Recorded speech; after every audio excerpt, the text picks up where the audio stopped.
My name is Sid Finkelstein. I'm a professor here at the Tuck School of Business at Dartmouth College, and I am also the author of Sid Weighs In, a series of columns at the BBC on strategy and leadership. And today we're going to talk about one of my recent columns called Innovation Creates Winners and Losers. And today we're also lucky to have as our guest host SUV. Welcome. Thank you for calling me in here. And what is SUV? So my full name in its entirety is Suraj Anantha Narayanan Venkitachalam. Got it. And so SUV is a smaller, easier, faster way of remembering. So you're a student here at the Tuck School, MBA student. Yes, I am. I'm a second year. And so I was based out of India before coming to Tuck, and I'm looking to go into technology, preferably in Silicon Valley, after my time here at Tuck. Fantastic, fantastic. So I know you're interested in this particular column on winners and losers, right. And so maybe you could just say a little bit about what kind of triggered your interest in the first place. Sure. So I have a background in technology, and I'm looking to go into technology after Tuck as well.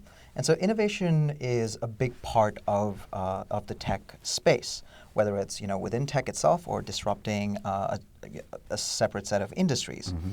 And so when we think about innovation, we naturally understand who the benefactors of the innovation are, but it's very, very easy to overlook or ignore who stands to lose as a result of that innovation. Right, right. And that's really the thing that sometimes we forget. It's a two-way street, and that's really the core of the column, where the points I tried to make relate to, say, Uber. Right. Everybody knows Uber, good, big success. Customers love Uber. Are you a customer? Have you? Yes, I am. And would you rate them reasonably? I had a very good experience all the times that I've used Uber. Mm-hmm. I was in Boston this summer, and I used Uber quite a lot to get around town.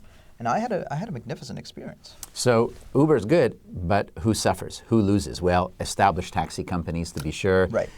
You go to London and the black cabbies that I think, what do? Just have to study for 2 years before they can get their license. Exactly. And so here comes Uber that completely transforms the industry, gets people energized, creates new customers, but there are losers associated with that.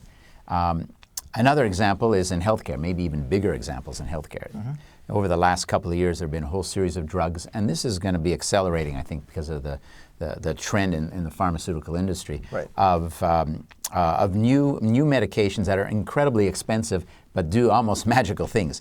Gilead's Sovaldi is a good example, something like $84,000 a year for treatment, right. And that's treatment to deal with hepatitis C, and it's pretty much the first cure, if you could even use that word, right. Which makes it unbelievable blockbuster. But there are people that there are losers in that process because somebody's got to pay the bill for $84,000. Right. So what's your take on this? How should we think about these losers, if you want to call them that? Sure. So a couple of things there, right? Like first is being cognizant of the fact that there is a population of people who are potentially standing to lose because of this innovation.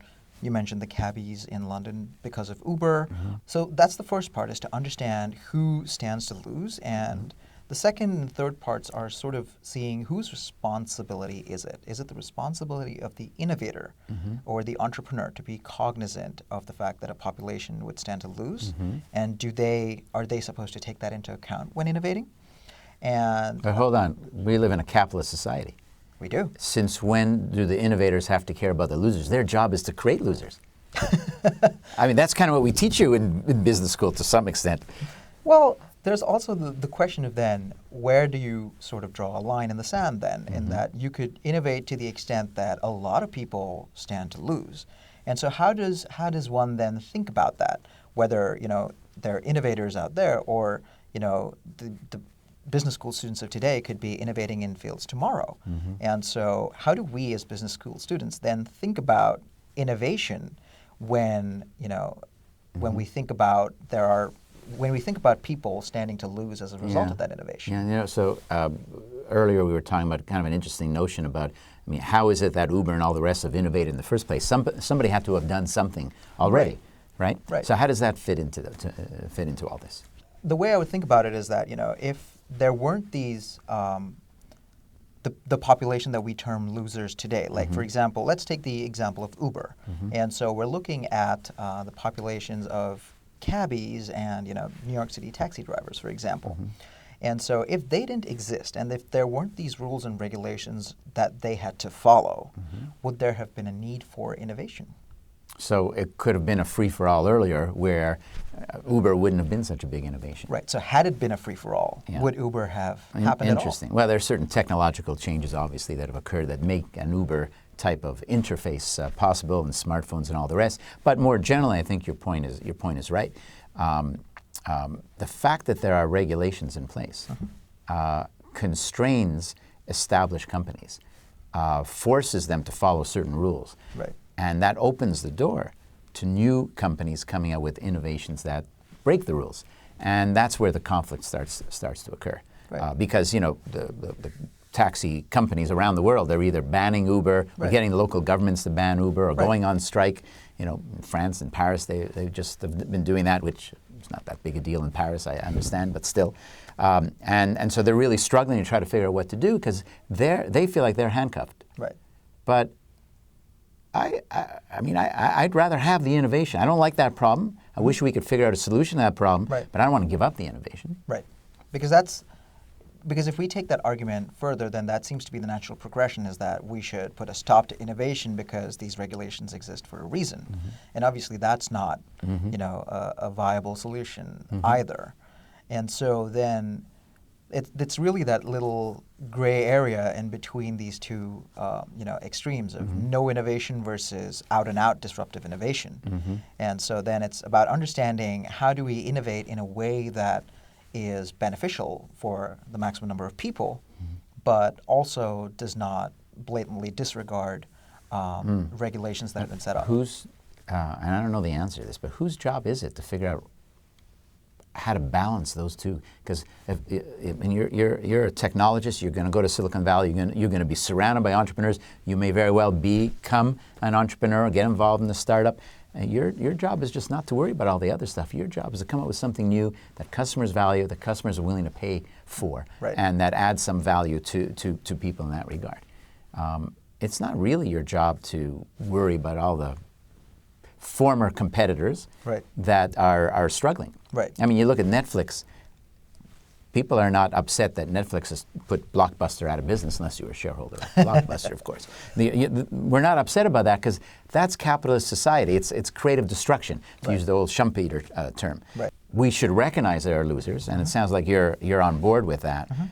What the solution is to deal with that is something that's really not known. Right. And some quote again, losers. Most of the time, we don't worry about the blockbusters. It's again. People make investments. There's risk associated with it. Right. There's ebbs and flows of business. Right. That's just the way. That's just the way it is. But sometimes when the losers had their hands tied because of regulatory constraints, that's where you start to say, that's not actually a fair playing field. Right. And so the way I understand it, there's two types of companies that are sort of affected by innovation. Right. One where the old business model is changed, which is what Blockbuster faced from Netflix. And the other is where the old business model existed because of certain regulations, which is, the cabbies and hotels in the case of Airbnb, right? And so their hands, as you say, are tied with the regulations that they must comply with. Right. So I guess another way to think about the second group of companies then would be if there is innovation or if there are these regulations that, prevent the existing companies from doing business in a different way, would that how would you think about the sort of externalities that come as a result of that, of the regulations that exist? And could this innovation also have been an externality? Now, externality is a very big business school word. Tell us what you're talking about. So let's take the example of the drug that we spoke about earlier for hepatitis C. Sovaldi from Gilead, yeah. Right. And so one of the problems with Sovaldi is that it's not affordable in many populations, for many populations in the world. True. Who would actually need a drug like Sovaldi.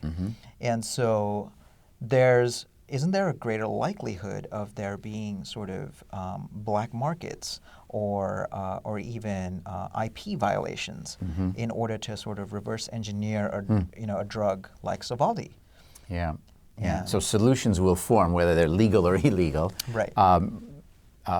Kind of regardless, because the price is just not something that people can afford.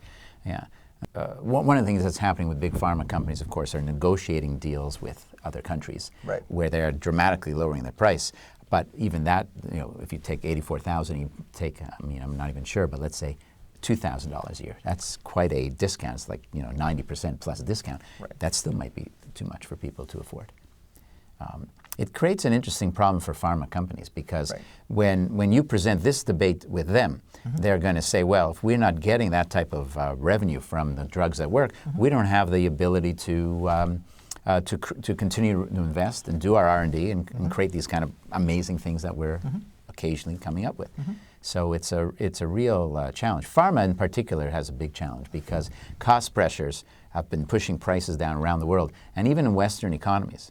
And actually all Western economies have been doing this. In the U.S., as is usually the case, the last is starting to put a lot of pressure on pricing. And part of that's coming out of Obamacare, part of that might be coming out of other places. So it does create a big problem. So, it looks like while there are losers, the losers are not without any recourse. There are Right. things that are going to happen. Either they're going to do it, they're going to protest, they're going to go Right. on strike, they're going to campaign.